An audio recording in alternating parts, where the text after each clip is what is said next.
বন্ধুদের কাছে হার স্বীকার করতে নারাজ সার্থক এবার তালে তাল মিলিয়ে স্রোতকে নিয়ে ডান্স অবধি পারফর্ম করলো। হ্যাঁ বন্ধুরা, ভিডিওতে লাইক দিয়ে দেখতে থাকুন।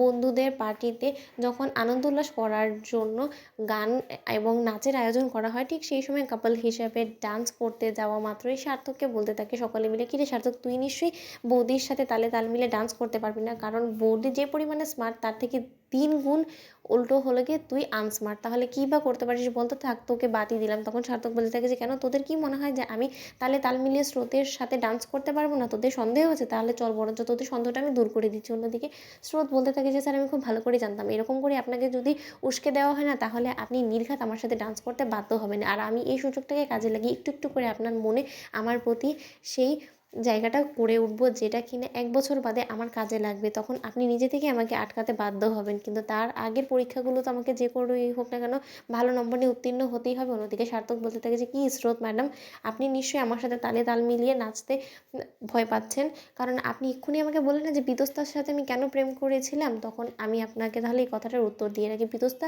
আমার একদম ইকুয়ালে ছিল, আর তার থেকেও বড় কথা, ও আমার সাথে তালে তাল মিলিয়ে সব কাজে পারদর্শী ছিল, তার জন্যই ও আমার বেশি পছন্দের ছিল, কিন্তু সেই তুলনায় তুমি তো কোনো অংশেই আমার যোগ্য বলে আমার অন্তত মনে হয় না। তখন স্রোত বলতে থাকে যে স্যার, আমি যোগ্য কি না যোগ্য সেটা তো আজ রাতেই সকলের সামনে প্রমাণ হয়ে যাবে, তাহলে চলুন বরঞ্চ দেরি না করে আমরা ডান্স পারফর্ম করি, তারপরে দেখা যাবে যে কে সত্য বলছে আর কে মিথ্যে বলছে। তখন এই কথা বলা মাত্র বন্ধুরা বলতে থাকে যে এদের এই জুটিটা দেখে বেশ হিংসে হয়, ভবিষ্যতে গিয়ে যে এদের এই সম্পর্কটা ঠিক কতটা গভীর ভালোবাসায় পরিণত হবে সেটা ওরা নিজেরাও বুঝতে পারছে না। কিন্তু সার্থকের কেন এতটা ইগোতে বাধে, নাকি ও এখনও পর্যন্ত বিতস্তাকে ভুলতে পারেনি, সেটাই এখনও পর্যন্ত আমি ভেবে উঠতে পারি না, যে সার্থক কেন স্রোত বৌদিকে ভালোবেসে উঠতে পারছে না। যে মানুষটা কিনা সম্পূর্ণরূপে ভালোবাসার পিছনে দৌড়তো, সেই মানুষটা এখন ভালোবাসতেই ভয় পায়।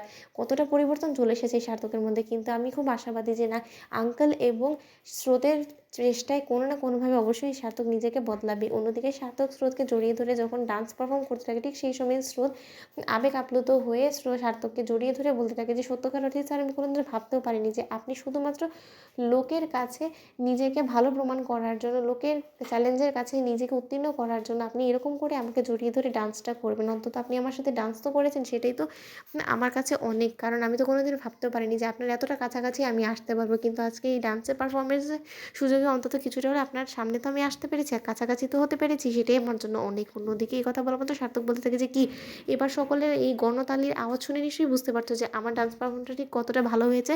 তাই আমি তোমাকে বলে রাখছি, নেক্সট টাইম আমাকে চ্যালেঞ্জ করার একদম চেষ্টা করবে না। স্রোত অন্যদিকে স্রোত বলতে থাকে যে কোথায় আমি আপনাকে চ্যালেঞ্জ করেছিলাম বলুন তো, আমি তো শুধু আপনাকে বলেছিলাম যে আপনি আমার সাথে তালে তাল মিলে ডান্স করতে পারবেন না, কিন্তু এখানে তো আমি তাল দিলেই ডান্স করতে পারলেন। তো বন্ধুদের ভিডিওটি ভালো লাগলে লাইক শেয়ার সাবস্ক্রাইব